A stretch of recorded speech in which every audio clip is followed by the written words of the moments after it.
এগুলো কি? এগুলা ধনেপাতা ভর্তা বানাবো, শুটকির ভর্তা।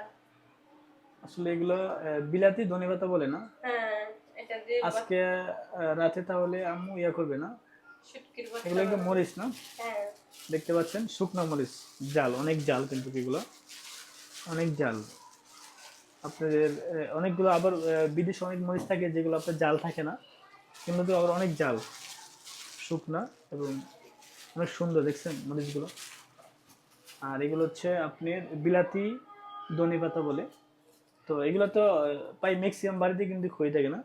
এই গাছগুলো দেখতে কত দেখতে সুন্দর এবং তরতাজা ফ্রেশ। আমরা এগুলো দিয়ে, আর খিদুর ফুটকি না, হুম। শুটকিটা কোথায় রাখছে জানি না, ওখানে আছে বক্সের ভিতরে। বক্সের ভিতরে রাখছে।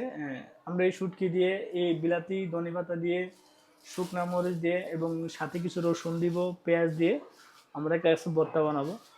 যদি সময় থাকে আমরা ভর্তাটা আপনাকে দেখাবো পরবর্তী ভিডিওতে, যে কত মজা হয়েছে এবং কিরকম হয়েছে ভর্তাটা, এটা আমি আপনাদেরকে দেখাবো।